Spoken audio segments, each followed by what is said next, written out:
आपने पेट के कैंसर के बारे में तो सुना ही होगा।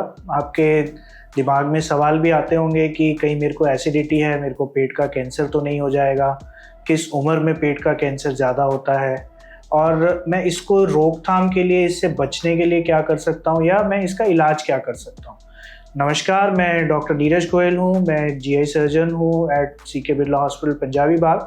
आज हम इन्हीं कुछ क्वेश्चंस को आंसर करने की कोशिश करेंगे because this is a cancer awareness month for stomach cancer. तो जो ये स्टमक कैंसर है यानी पेट या आमाशय का जो कैंसर है, ये यूजुअली ओल्ड एज के अंदर होता है। यूजुअली देखा गया है कि अबव 50 इयर्स की एज के अंदर ये कैंसर ज़्यादा पाया जाता है, बट कोई भी एज इससे अछूती नहीं है। अगर मैं अपने एक्सपीरियंस की बात करता हूँ तो जो सबसे कम उम्र का जो हमारा स्टमक कैंसर का पेशेंट था, उसकी उम्र थी 28 साल। तो ये किसी भी उम्र में हो सकता है, पर अधिकतर लगभग 70 से 75% मरीज 50 साल की उम्र से ऊपर आते हैं और ज़्यादातर 60 से 65 साल की उम्र के अराउंड के मरीज होते हैं। अगला सवाल जो हमारा यहाँ पर आता है कि जो लोग अक्सर हमारे से या मेरे से किसी भी गैस्ट्रोएंटरोलॉजिस्ट से पूछते हैं कि भाई मेरे को इंडाइजेशन रहती है, एसिडिटी रहती है, डिस्पेप्टिक सिम्टम्स होते हैं, तो क्या मेरे को स्टमक कैंसर हो जाएगा? मैं इसको दूसरे तरीके से बोलूँगा कि आपको जो ये इंडाइजेशन और ये जो डिस्पेप्टिक एसिडिटी के जो सिम्टम्स हैं, वो स्टमक कैंसर करा नहीं रहे हैं, बल्कि वो स्टमक कैंसर के सिम्टम हो सकते हैं, मतलब उसके लक्षण हो सकते हैं। आपको कोई भी एसिडिटी है, एसिडिटी तो सबको होती है, हमारे शरीर का एक नॉर्मल तरीका भी है। अगर आपको एसिडिटी हो रही है, आपने दवाई ली, थोड़ा समय ठीक हो गए, उसके बाद आपको फिर से एसिडिटी हो गई, तो इसका मतलब है कि भाई मेरे को कहीं ना कहीं समस्या है। हो सकता है कहीं मेरे को स्टमक का कैंसर ही ना हो। तो ऐसे पेशेंट्स होते हैं जिनको हम एंडोस्कोपी की सलाह देते हैं। मुंह से एक दूरबीन डाली जाती है जिससे आप स्टमक के अंदर देख पाते हैं, और अगर आपको वहाँ पर कोई अल्सर या कोई गांठ या कोई ग्रोथ दिखती है तो आप उसकी बायोप्सी ले सकते हैं। तो इंडाइजेशन पर से आपके स्टमक कैंसर को डेवलप नहीं करा रहा है। यहाँ पर मैं एक चीज़ और बोलना चाहूँगा, इंडाइजेशन का एक प्रमुख कारण होता है एच पाइलोरी बैक्टीरिया। एक प्रकार का बैक्टीरिया होता है जो हमारे स्टमक में पाया जाता है। ये बैक्टीरिया आपके स्टमक कैंसर के जो इंसिडेंस है, स्टमक कैंसर के होने की जो तादाद है, उसको बढ़ा देता है। तो अगर आपकी इंडाइजेशन ठीक नहीं हो रही है, आपने एंडोस्कोपी किया है, उस समय आपने एच पाइलोरी की टेस्टिंग करनी है। एच पाइलोरी अगर पॉजिटिव आ रहा है तो उसको इरेडिकेट करना है। उससे हम स्टमक कैंसर की इंसिडेंस को थोड़ा कम कर सकते हैं। स्टमक कैंसर, जैसे मैंने आपसे अभी बात किया कि उसके जो प्रमुख लक्षण होते हैं, प्रमुख लक्षण उसकी एसिडिटी होती है, जैसे अभी हमने बोला।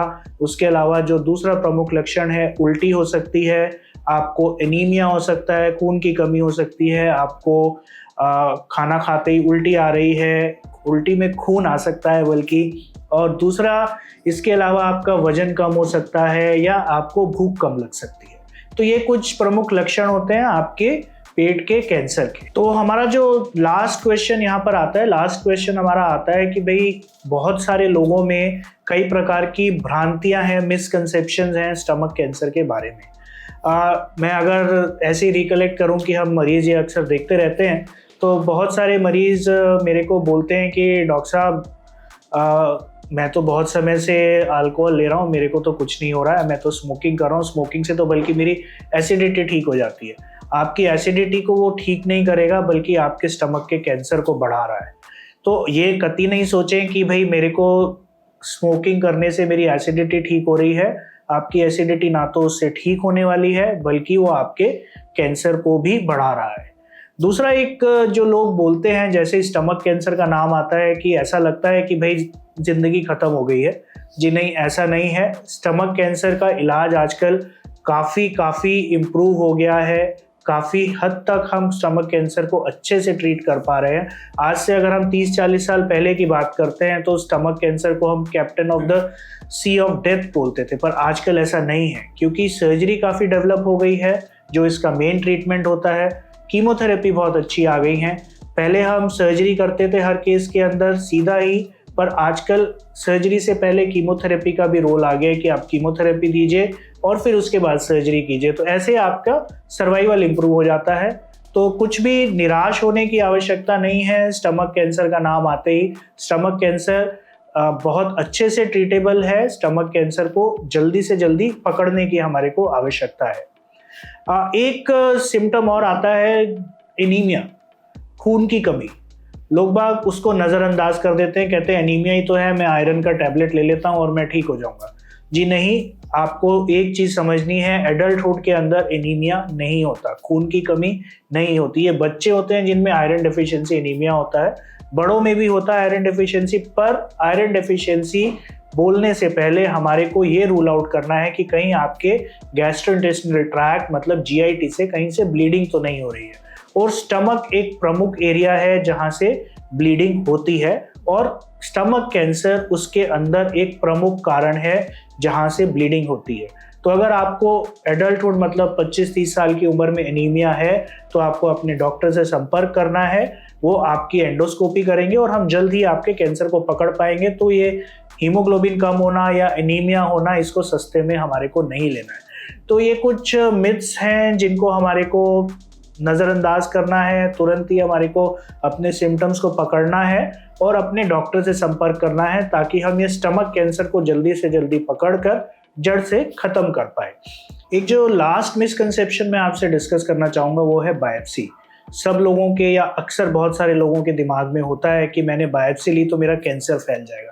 जी नहीं, ऐसा नहीं होता है। स्टमक कैंसर की जो बायोप्सी होती है एंडोस्कोपी से ली जाती है, अंदर से ही ली जाती है। आपके कैंसर के फैलने का कोई उसके अंदर खतरा नहीं होता है, बल्कि ये बायोप्सी मेरे लिए ज़रूरी है क्योंकि इससे हम डायग्नोसिस कर ही आपका ट्रीटमेंट कर पाएंगे। तो ये बिल्कुल भी अपने दिमाग से निकाल दीजिए कि बायोप्सी से मेरा कैंसर फैल जाएगा।